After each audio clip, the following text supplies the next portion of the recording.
Bismillahirrahmanirrahim. Assalamualaikum warahmatullahi wabarakatuh. Terima kasih pada anda masih lagi terus saja bersama kami di Radio Institut Kefahaman Islam Malaysia, IKIM FM. Pilihan utama anda kita bawakan sekali lagi untuk waktu ini dalam pertemuan kita untuk rancangan Dunia Ekonomi. Alhamdulillah dapat kita kembali bersama-sama di studio yang berbahagia Datuk Nik Mustafa bin Haji Nik Hassan, Ketua Pengarah Institut Kefahaman Islam Malaysia, IKIM. Kita ucapkan selamat datang dan Assalamualaikum Datuk. Waalaikumsalam warahmatullahi wabarakatuh. Apa khabar Datuk? Alhamdulillah. Saya Irwan, apa khabar ini? Sihat juga, Alhamdulillah. Terima kasih atas kesudian terus lagi dapat kita bawakan dalam pertemuan kita untuk Dunia Ekonomi, yang mana insyaAllah hari ini kita akan bakal untuk bicarakan mengenai tajuk isu ekonomi yang perlu diberi perhatian dari pengalaman Malaysia. Dan Malaysia adalah sebuah negara yang telah mengalami pertumbuhan ekonomi berterusan sejak 1970 hingga sekarang dan sudah hampir 45 tahun, yang menarik dari strategi yang menumpu kepada strategi pertumbuhan ekonomi. Beberapa kesan ekonomi positif dan negatif turut dialami oleh rakyat. Jadi persoalan saya kepada Yang Bagi Datuk di awal pertemuan kita pada kali ini, apakah kesan negatif yang perlu diberi perhatian hasil daripada pelaksanaan dasar ekonomi tersebut? Yang Bagi Datuk, silakan.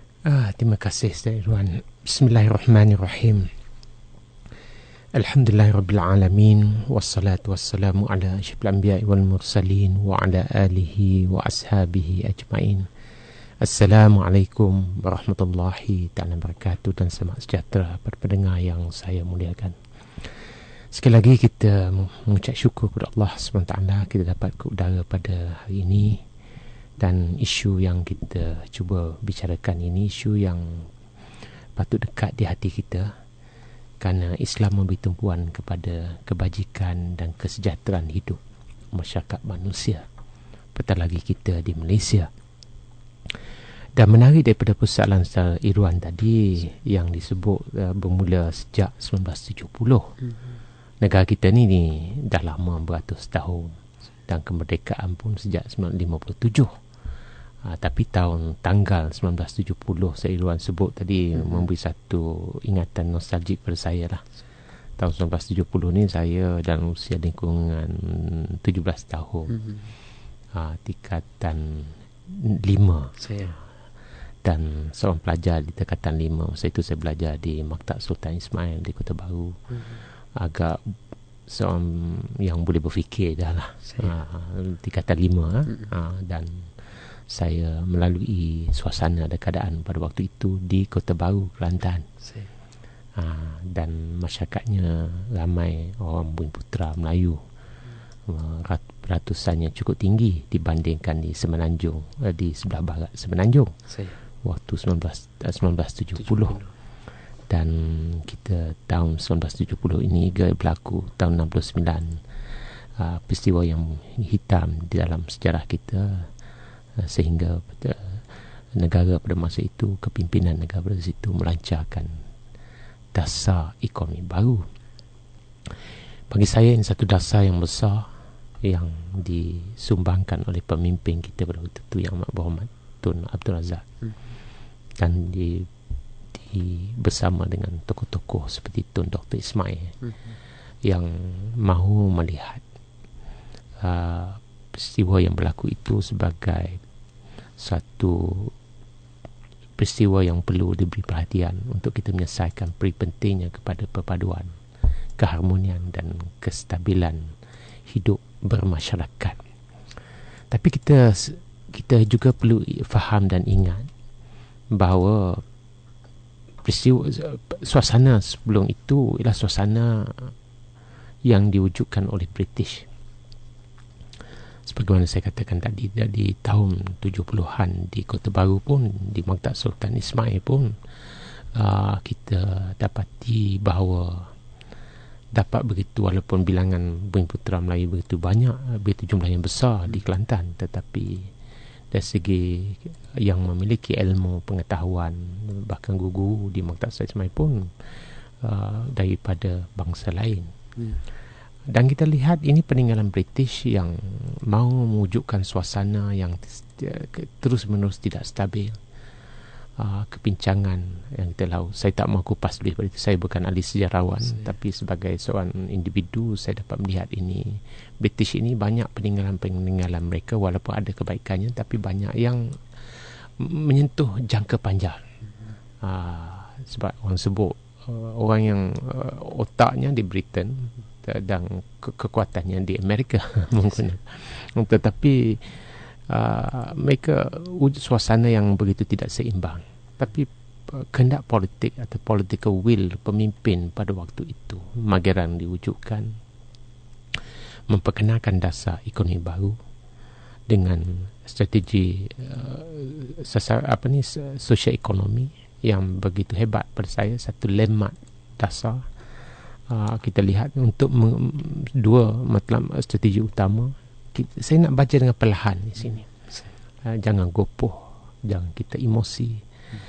Iaitu untuk mengurangkan kemiskinan tegar tanpa mengira bangsa melalui kenaikan taraf pendapatan dan memperbanyakkan peluang pekerjaan untuk semua rakyat Malaysia. Ini strategi yang pertama. Strategi yang kedua, untuk menyusun semula masyarakat bagi memperbaiki ketidakseimbangan ekonomi agar mengurangkan dan seterusnya menghapuskan identifikasi kaum dengan fungsi ekonomi. Kalau kita lihat dan kita renung kepada dua strategi ini, cukup menepati kehendak agama pun. Ini satu pendekatan yang cukup hebat untuk mengurangkan kemiskinan tegar. Maknanya cuba berusaha untuk menghapuskan kemiskinan absolute poverty, kemiskinan tegar di kalangan masyarakat. Malaysia tidak mengira bangsa dan keturunan, dan cuba mewujudkan suasana di mana mereka dapat meningkatkan pendapatan dan memperbanyakkan peluang pekerjaan. Ini usaha yang cukup bukan mudah, Ustaz Irwan. Dan pemikir-pemikir Islam sepatut memahami dan cuba berusaha mencapai, merealisasikan. Kita banyak bercakap masalah nak tengok sudut-sudut hukum, tak melihat usaha proses dalam pembinaan masyarakat. Sebab itu kita tak faham semua ni, kita tak nampak dan tidak ada kemahiran dan kepakaran. Dan ilmu yang kita belajar tidak memboleh kita faham bagaimana nak meningkatkan pekerjaan secara spesifik, bukan secara dasar fiskal bagaimana kita nak, dan dasar itu bukan bercakap secara umum, retorik. Kedua, untuk mengurangkan semula identifikasi. Ini satu penstrukturan masyarakat supaya tidak dikenali identiti mengurangkan menghapuskan identifikasi kaum mengikut keturunan, ras dan keturunan. Tengok British, peninggalan British seperti saya katakan dahulu, Melayu, Bumi Putera di kampung pendalaman. Bangsa Cina yang dibawa daripada barat di negara Cina di bandar, dan India ada di bandar dan dibanyakkan di ladang getah pada waktu itu. Jadi ini pembikinan imej ini tidak akan membolehkan sehingga tercetusnya peristiwa yang tidak kita ingini itu. Ketidakstabilan berlaku dan keharmonian hendak dicapai. Dan kita lihat pada waktu itu, saya tak mahu kupas lebih pada itu yang tentang itu, tapi tahun 1970 kita dikatakan isi rumah kita 49% adalah miskin tegar, dan kita telah dapat berusaha mengurangkan kemiskinan hingga sekarang ni 45 tahun.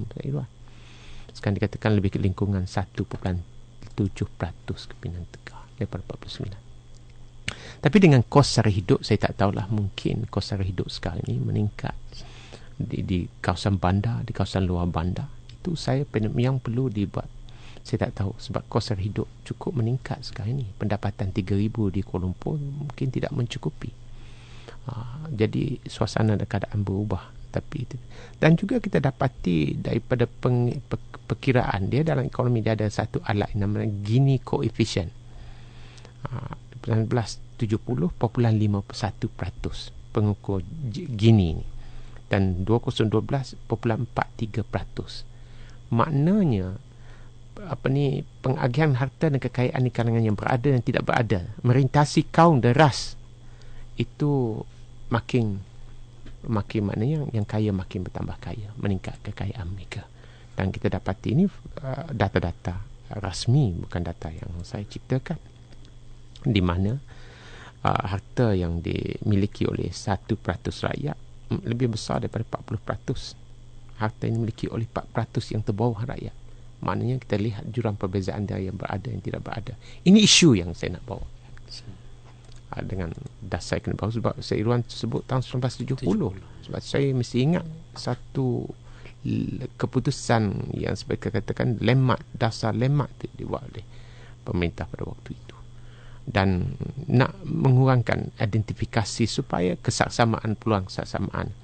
Dan kita lihat sumbangan pemilik-pemilik sumbangan kepada upah, wages, gaji atau upah hanya 28% pada GNI, Gross National Income, pendapatan kasar ataupun agregat negara.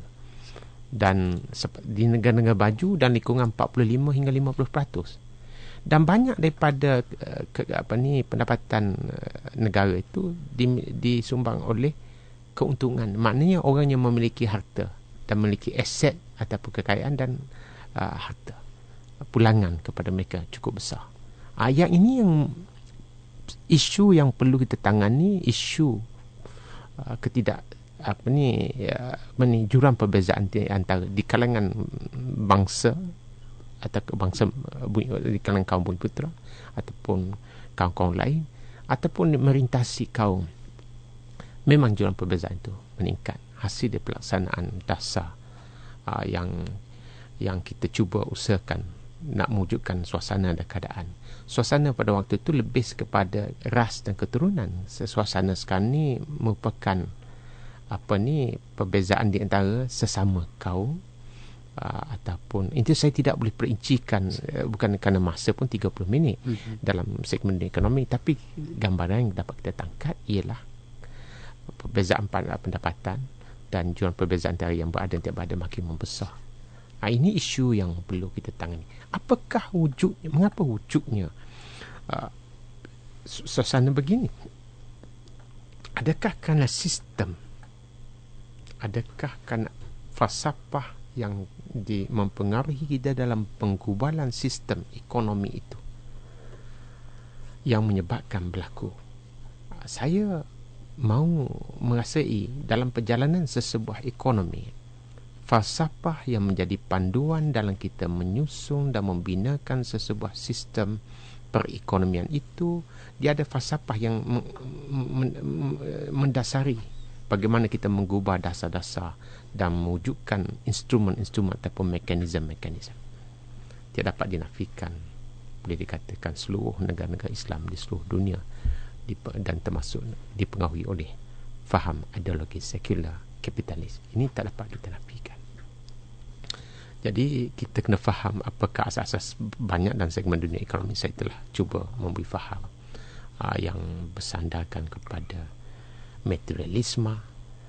Kedua, pentingnya kepada individualisme. Ketiga, pentingnya kepada naturalisme, di mana campur tangan pemerintah pada peringkat awal sepatutnya dikurangkan dan ruang seluas-luasnya diberi kepada sektor swasta. Itu pada awalnya. Tapi ini kepincangan ini berlaku di seluruh dunia. Kita dapat lihat.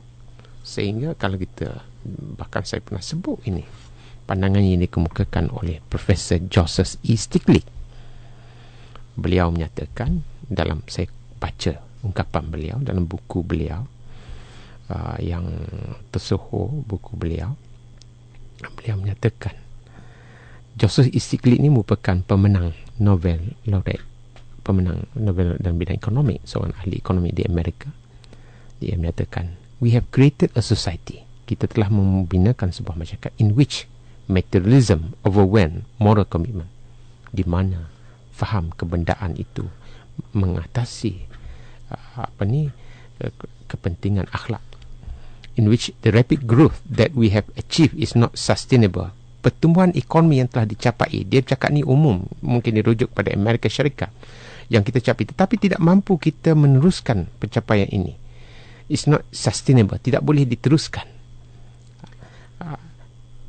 disebabkan is not sustainable environmentally or socially. Dia kata alam sekitar pun dapat diteruskan ke keadaan alam sekitar dan juga masyarakatnya. In which we do not add together to address our common need. Kita tidak menyelesaikan masalah keperluan kita keseluruhan keperluan kita. Market fundamentalism has eroded any sense of community. Sistem pasaran yang diamalkan dalam sistem kapitalis ini telah eroded, telah melemahkan perasaan kemasyarakatan, perasaan kekitaan, perasaan kasih sayang, and has led to rampant exploitation of unworried and unprotected individual, hingga mewujudkan penindasan dari golongan yang berada, yang dikatakan hegemoni, yang memanipulasikan suasana dan keadaan. There's been erosion of trust, sehingga wujudnya trust ni, kepercayaan, and not just in our financial institution. It's too late to close these issues. Bukan saja keyakinan kepada sistem keuangan, tapi trust kepada pelbagai aspek masyarakat umum ni, kepada kepimpinan masyarakat sesebuah negara. Jadi kalau kita lihat sini, maknanya sistem kapitalis ini pandangan seorang ahli fikir yang semasa, yang memenangi Nobel laureate dan menjadi penasihat kepada Presiden Amerika. Joseph Stiglitz ni bukan orang sebarangan. Tak silap saya di zaman Clinton, tak silap saya beliau. Ini bukan orang sebarangan. Ini pandangan halus beliau sebagai seorang manusia yang boleh berfikir. Maknanya kita lihat kemiskinan meningkat di fenomena dunia. Jurang perbezaan dengan kata kaya dan miskin makin meningkat. Hasil dari pelaksanaan sistem perekonomian semasa. Beban hutang meningkat di sektor isi rumah, sektor swasta, sektor pemerintah. Pengangguran meningkat. Ini kesan di Eropah, di Amerika Syarikat. Walaupun ada pertumbuhan sedikit di ekonomi Amerika, sedikit semasa di Eropah, di China sekarang ni mengekang pertumbuhannya, walaupun ia sedikit meningkat di India, di Jepun. Dan ini kita lihat kesannya pada masyarakat umum. Adakah tidak kita mau berfikir lebih besar, apatah lagi kita orang Islam, jiwa besar, bagaimana bimbingan dan panduan Al-Quran itu dapat kita sarankan dari segi ilmiah kepada masyarakat, semoga menjadi alternatif kepada sistem semasa. Dan saya dalam 4-5 bulan yang lepas, saya berpeluang berucap di Institute of Oriental Philosophy di Tokyo. Saya membentangkan tentang kesan daripada pelaksanaan ekonomi di seluruh dunia secara umum, dan adakah tidak kita perlu memikirkan alternatif, kerana kebajikan dan kehidupan umat manusia begitu tertekan.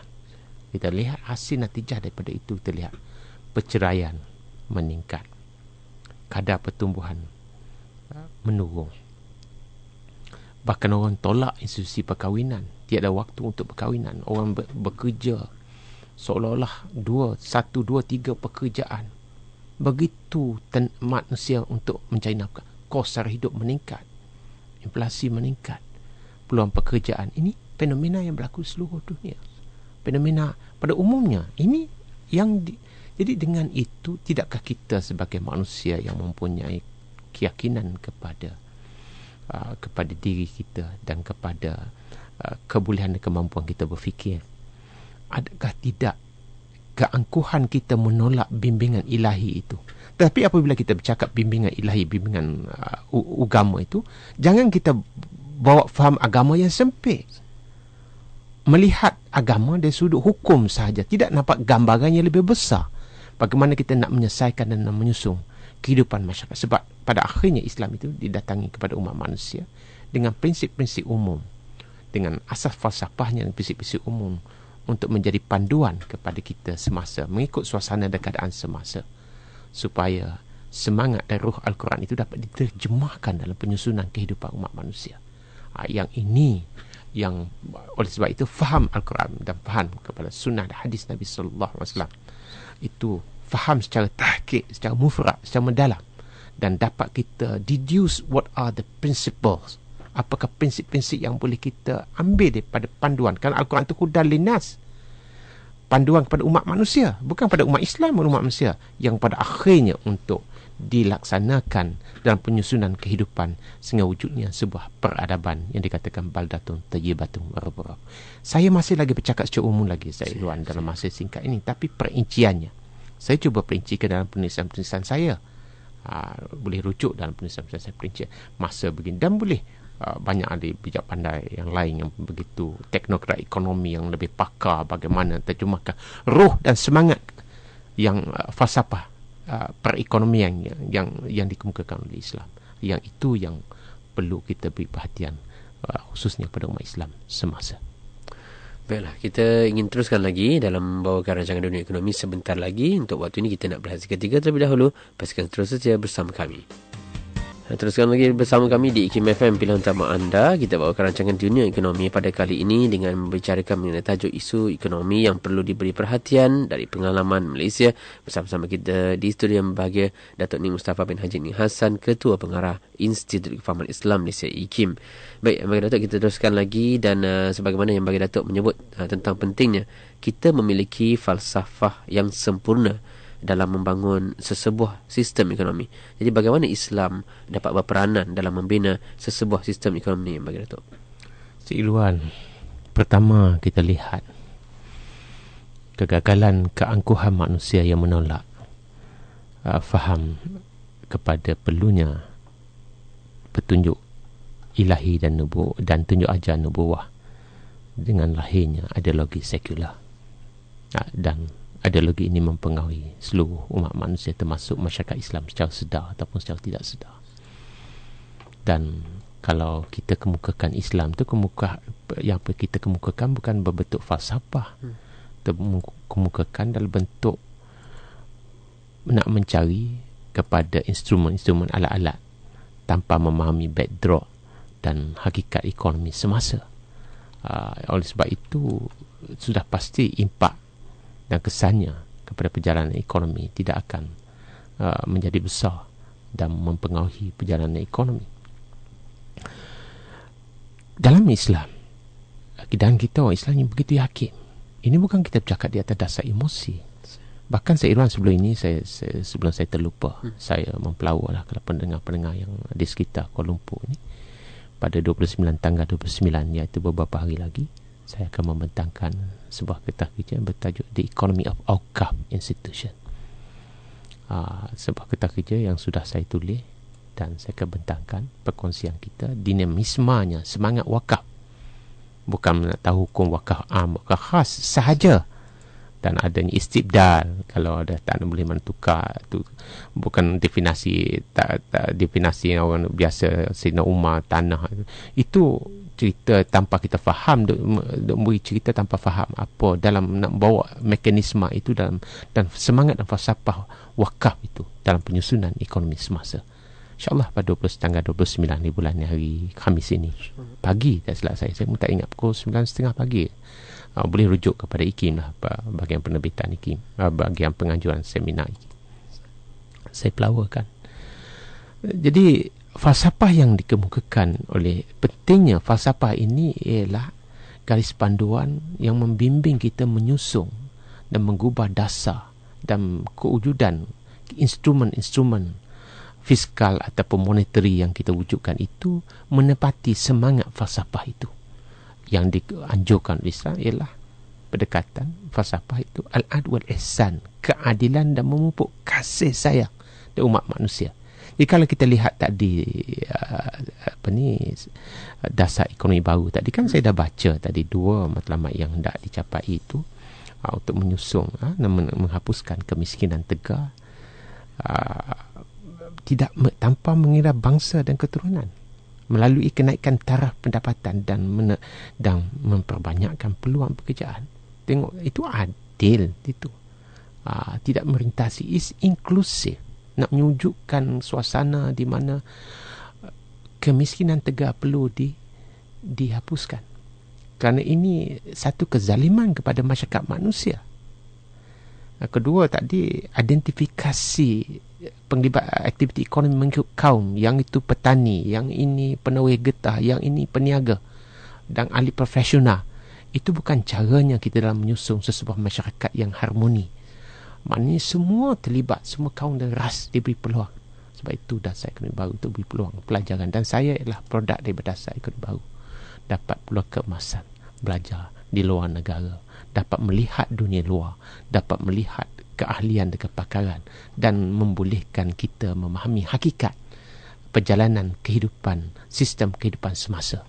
Kalau kita nak membuat perubahan kepada sistem semasa tanpa memahami sistem semasa, tidak mungkin. Kita lihat pada para Nabi SAW.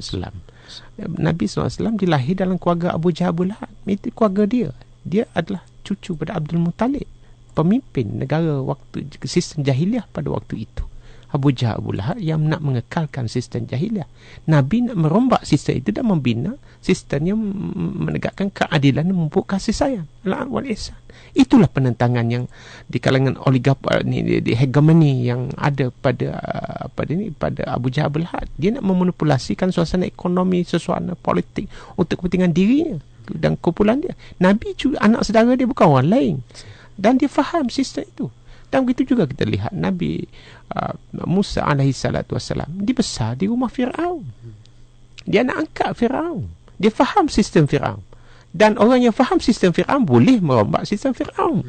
Kalau kita tak faham sistem Firaun, bagaimana kita nak buat? Begitu juga dalam sistem suasana semasa, sistem kapitalis, kita kena faham sistem ideologi kapitalis. Di sini ada sebuah buku yang ditulis oleh Iktisaduna, oleh Baqir As-Sadar. Iktisaduna, ekonomi kita, yang dibunuh oleh Saddam Hussein tahun 80-an, tak salah saya, seorang ulama di Iraq. Ini buku yang saya baca, ulama yang boleh membuat analisis terhadap sistem kapitalis dan Marxis begitu mendalam.